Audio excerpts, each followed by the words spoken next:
All right, welcome in to another edition of Let's Talk DFS. Getting a few minutes right before the Red Sox Yankees game that's happening, and Aaron Judge going for the record. How about Albert Pujols doing it last night? Pretty cool. I was excited for Albert.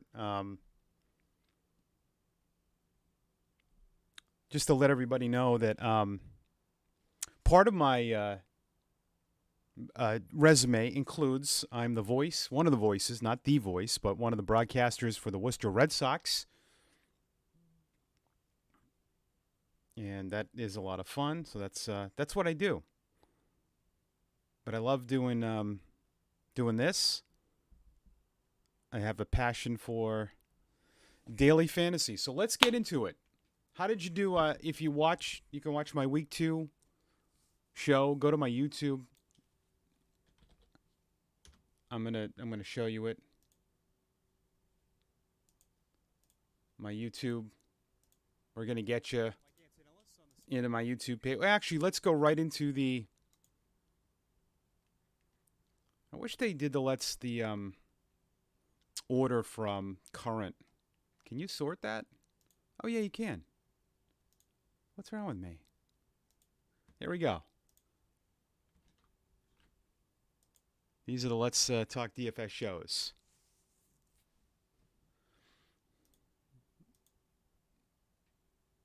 And you'll see my lineup review. I had a good week in week 2.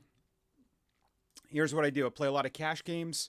I do $20 each site. 20 on FanDuel, 20 on DraftKings. I like to do 16. I've already $16 worth of cash games, 4 of GPPs, 80-20 split. I know that's outdated. I like it. That's what I do. I'm trying to win cash. Um, that's just what I like.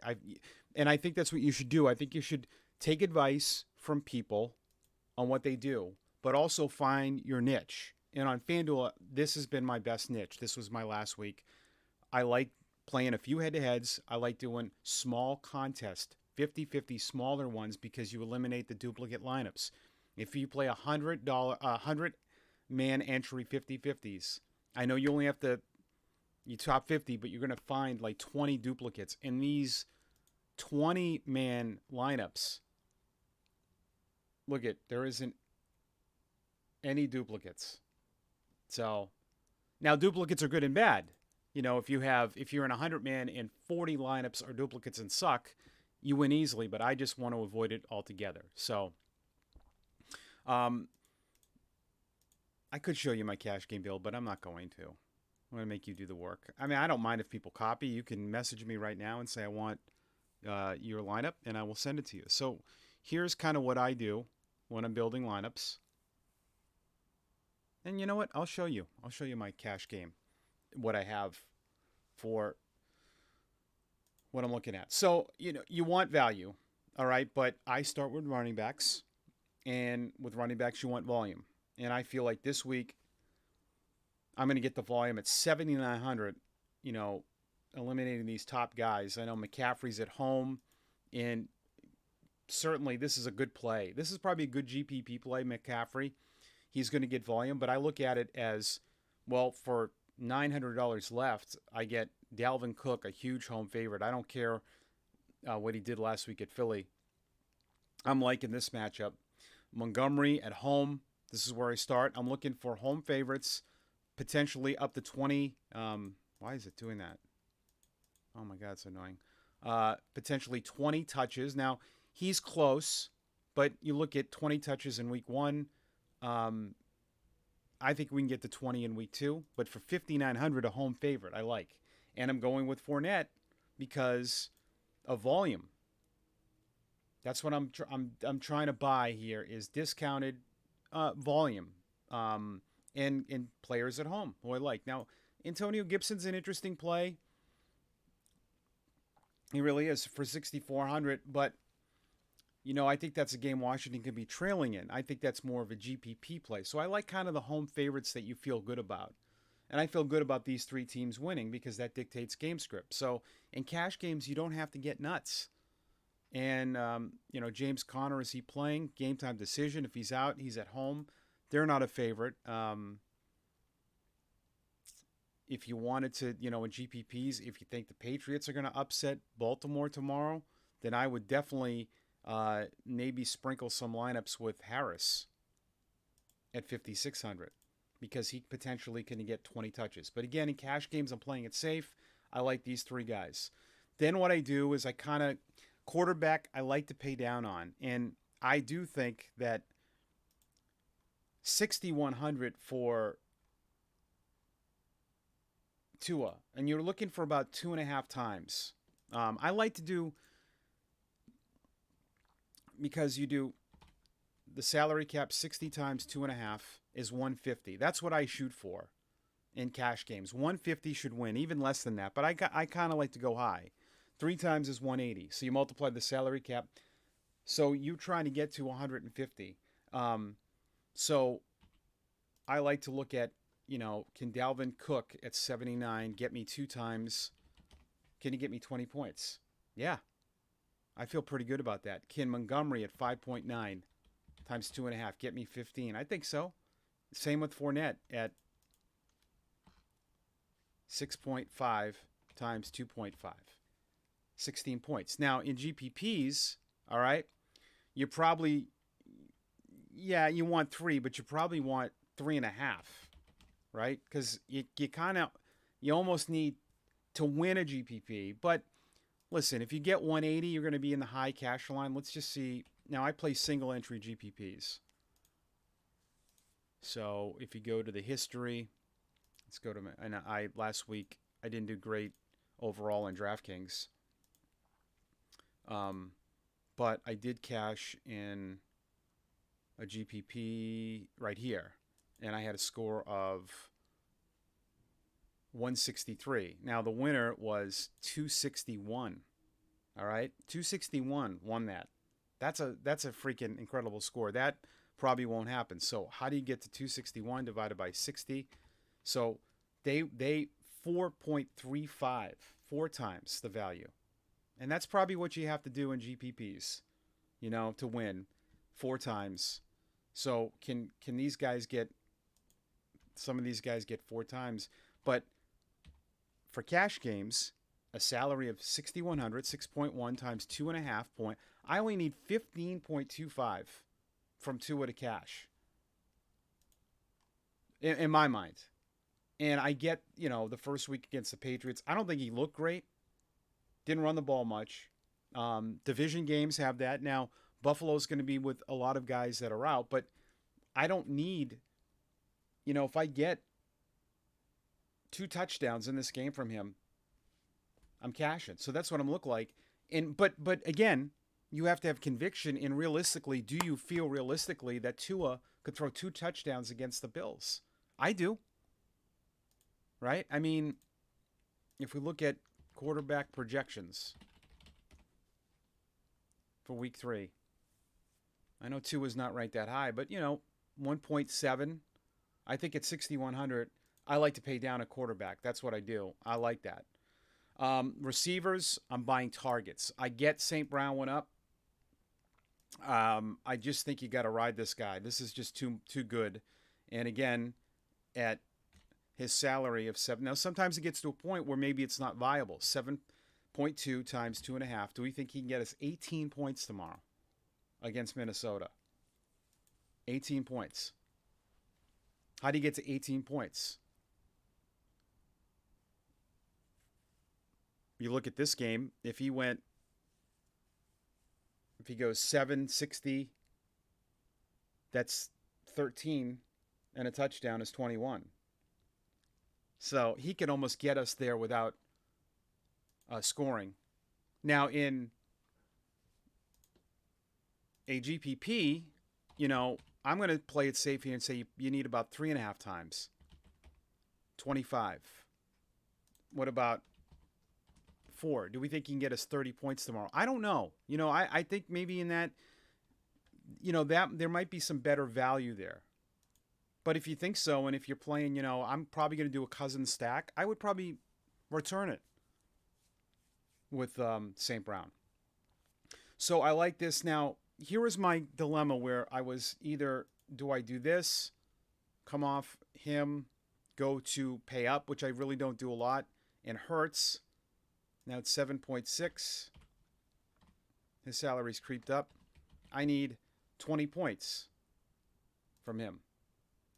Can I get 20 points from him tomorrow? Probably.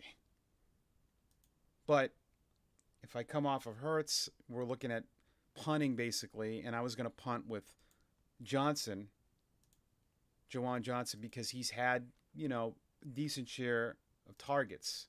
And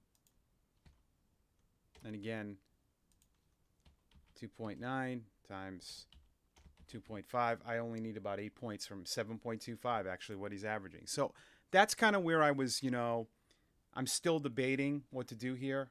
And I might, again, still pay down even more here. Like, say, if I went to Johnson and get Aguilar out there, because I had Aguilar in there because of the situation with Jacoby Myers. So keep this one. He's questionable. He's a pretty good cash game play, by the way. But I felt like in this game, Aguilar is more of a GPP play, but I want a little upside, and he did get 6 targets last week. That's not bad for a down-the-field guy, and that's where Baltimore struggled. I like Higbee. I shouldn't say liked. I like Higbee because of the matchup. I wanted a piece of that game. But again, with tight ends, sometimes you can't punt on that. I'll show you a pretty good tight end too, is Conklin with the targets. That's what I try to buy in cash game, is targets, opportunities. So if I went paid down here with Conklin, could I go back to Hurts?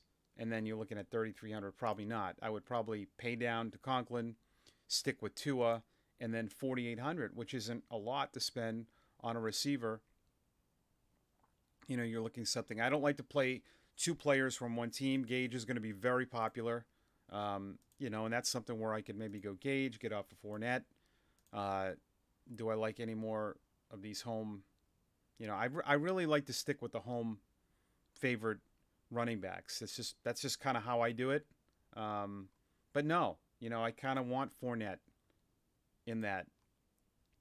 That's just how I do it. That's kind of my thing. So I'm just going to hit cancel, and that's probably what I'm going to stick by for now.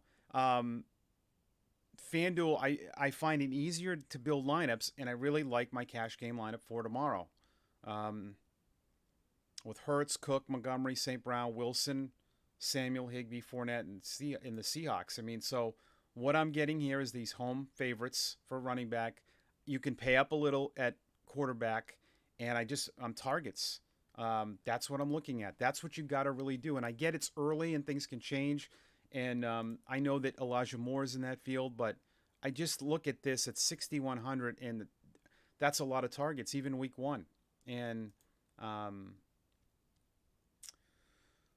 so for FanDuel,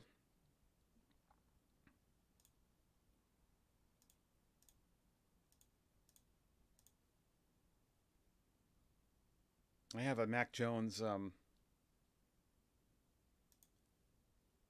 Hail Mary stack, that is. Cole Beasley's been at it too. Okay, so Beasley is a guy, but I don't know if you need to play him tomorrow. I get with all these guys out.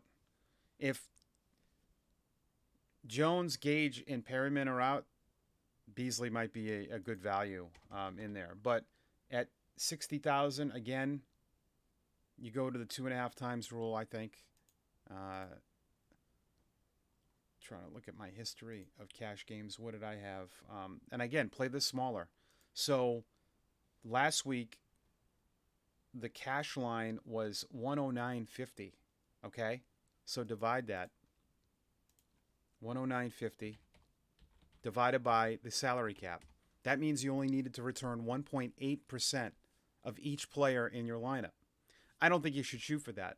I think you should shoot for, I think you can shoot for about, I'd still go 2.5, maybe 2. And I think FanDuel, the cash is a little lower because you don't have the bonuses, if you don't know that. On DraftKings, you get bonuses for 300 yards passing, 100 receiving, 100 rushing. That's why Hurts is so good. But you don't need that. So let me see what the 50-man 50. Now, again, cash lines change week to week, but the last winning position was 112. Okay, so you might be able to go two times. And, I would shoot for 130 still. So, maybe a little bit over two. So what does that all mean? You're confused. You're like, what are you talking about? So what you want is a salary cap, and I'm repeating myself, but not everyone is watching this. You have a salary cap of 60,000. So to get to 130 points, you would do 130 points times the salary cap. That means each player has to average about 2.2 in their return of salary. So when you're figuring out your players, it's not always the cost, or it's not always how good the player it is the cost. But with conviction, do you feel tomorrow that at 8.3 for Cook, can he get 2.2 return, 18 points? Okay, if you don't, then don't play him. But I do. I feel like Cook can. Now, he needs just a touchdown probably. So but again, there are going to be some guys that you don't think can get you there, but the other guys will help you. Now, I don't know about St. Brown tomorrow on FanDuel. 7.8 times 2.2. He needs 17 points. I think he's priced up a little bit, but still for a cash game, I'm okay with this because I want those opportunities, and you can get chalky. All right, some of my stacks that I like. We're just going to go to a create lineup tomorrow. I think you got to get. I like to use this optimizer on Fantasy Pros. I pay for this, and I look at the projected roster percentage that doesn't have it. But what I do is I change my contest type to GPPs, and this will get ceilings. All right, value. Marcus Mariota's got the best value. Am I playing him in GPP? No. Winston, no. Matt Ryan, in a high game total, he's not bad considering they'll be behind. He won't be played a lot, but I'm not sure. So, I like Allen, of course. Who doesn't? But a guy like Joe Burrow, I'm looking for projected scores here, too. I think Derek Carr is a sneaky one, too. Goff and Cousins. But I like to do the double stacks and with a return player. And it's nice to try to find players to double stack with that you kind of know where the ball's going to. So with Cousins, we know Jefferson's a guy. All right. But Thielen is going to be underowned tomorrow. Even KJ Osborne. Now, would I play him? Probably not. And then tight end of Irv Smith, who had a touchdown. So you're looking for ceiling games. I like to play receivers too that are going to be overlooked. I don't think Thielen's going to be played much at all. So this is not a bad game to stack, a double stack. And the reason I like double stacks, you're trying to get a few things right instead of getting a ton of things right. But I'm going to tell you a little thing. When you're playing the smaller contests, smaller GPPs with single entries is what I do. Sometimes you don't have to go nuts. You could do a single stack, skinny stack, return this with St. Brown. But, look at where if you do a St. Brown and you do a Thielen stack, Thielen is at 5,900. You don't have a lot to play with. So that's where you have to find some value. So if you do that, defense, I like the Seahawks tomorrow, but that's still 4,500. You probably have to pay down at tight end. Thomas might be a good one. Good GPP play. I think Conklin is really good here, but I might pay down even more. But let's just say we went with Thomas.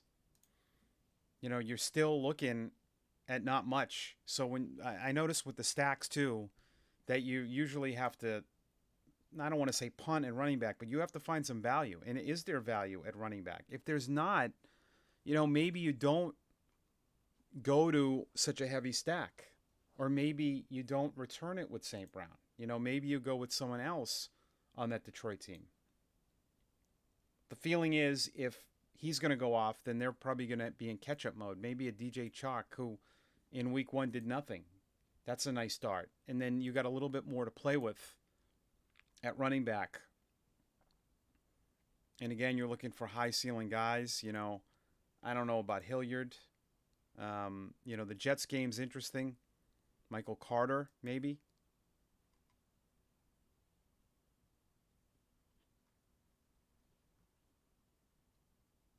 Anybody else, that, look for injuries too. If Kamara's out. But sometimes it's tough when you do the double stacks. If Connor is out at home, I don't love Williams at 5,100, but say that's the guy. Then we have 65 at flex. Always play a receiver or tight end at GPPs. Maybe a Gabe Davis.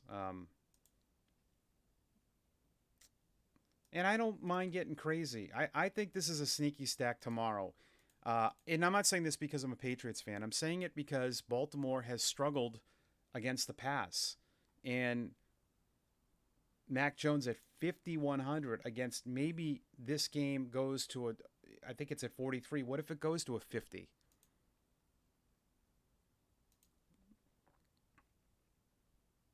It's a 44 now.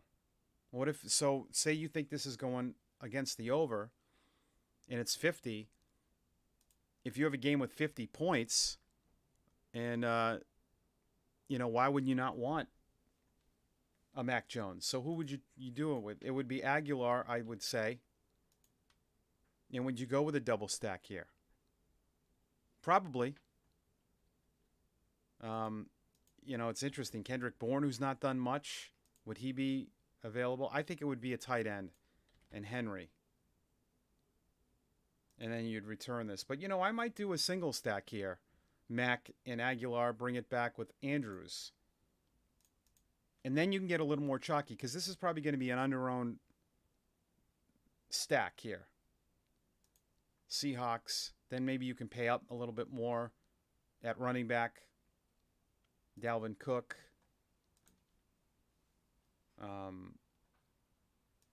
But you want high ceiling guys for receivers.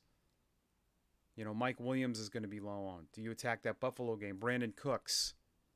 Those are guys, the deep threats. Those are the guys you want in GPPs. Then maybe you get to that Philly game with Dotson.